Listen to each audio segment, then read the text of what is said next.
ginekomastia. Sebelum itu kita perkenalan dulu, dimulai dari saya Muhammad Misbah Najib. Saya Tera Zahira Rahmadani dengan NIM 240023198. Saya Mutiara Sanabila dengan NIM 24000239197. Saya Di Febrianti dengan NIM 240002300. Saya Radinara Putri Salsabila dengan NIM 24000239196. Baik, langsung saja ke materinya. Berikut adalah materinya. Untuk definisi dari ginekomastia yaitu beberapa kondisi yang menyebabkan pembesaran abnormal dari jaringan payudara pada pria. Ginekomastia juga merupakan pembesaran jinak payudara laki-laki yang diakibatkan proliferasi komponen kelenjar. Biasanya ditemukan secara kebetulan saat pemeriksaan kesehatan rutin atau dalam bentuk benjolan yang terletak di bawah regio areola atau area yang berwarna gelap dan mengelilingi papilia, baik unilateral maupun bilateral, yang nyeri saat ditekan dan disebabkan juga oleh ketidakseimbangan hormon estrogen dan testosteron. Penggunaan obat-obatan juga dapat menyebabkan ginekomastia. Obat-obat yang menyebabkan ginekomastia yaitu dikategorikan berdasarkan mekanisme kerjanya. Tipe pertama adalah yang bekerja estrogen, seperti dietilbestrol, digitalis, dan kosmetik yang mengandung estrogen. Tipe kedua adalah obat yang meningkatkan pembentukan estrogen endogen seperti gonadotropin. Tipe ketiga adalah obat yang menghambat sintesis dan kerja testosteron seperti ketokonazol, metronidazol, dan simetidin. Untuk tipe yang terakhir adalah obat yang tidak diketahui mekanismenya seperti captopril, antidepresan, trisiklik, diazepam, dan heroin. Ginekomastia, epidemiologi, dan faktor resiko. Epidemiologi, kondisi ini cukup umum dengan prevalensi bervariasi tergantung usia, yaitu neonatus sekitar 60-90% bayi laki-laki baru lahir mengalami ginekomastia sementara karena pengaruh hormon ibu. Yang remaja, sekitar 50-70% remaja laki-laki mengalami ginekomastia pubertas, biasanya bersifat sementara dan akan menghilang dalam 6-24 bulan. Dewasa muda dan pria lanjut usia sekitar 30-65%. Pria dewasa mengalami ginekomastia dengan peningkatan insiden seiring pertambahan usia karena penurunan produksi testosteron dan peningkatan rasio estrogen relatif.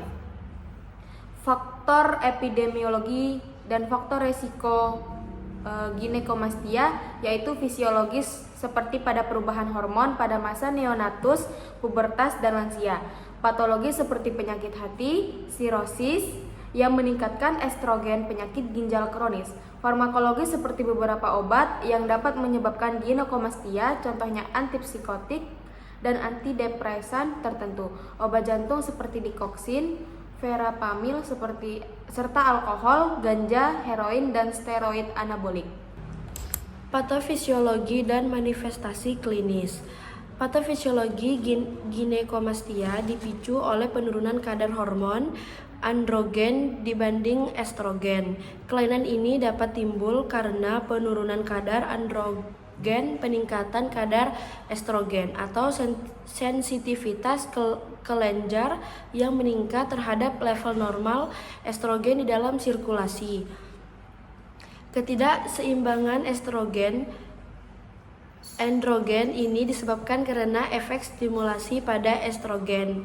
Rasio produksi normal testosteron estrogen kira-kira 100:1 dan pada testosteron estrogen di dalam sirkulasi kira-kira 300/1. Manifestasi klinis diantaranya 1.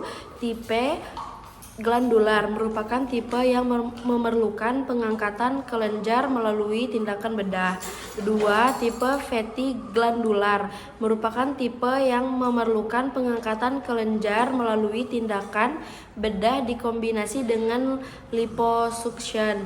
Tiga, tipe simple fatty, cukup dengan liposuction akan memberikan hasil yang baik. Manajemen farmakoterapi pada penyakit ginekomastia yang pertama melalui obat pilihan. Contohnya yang pertama adalah obat tamoxifen dan ralosifen.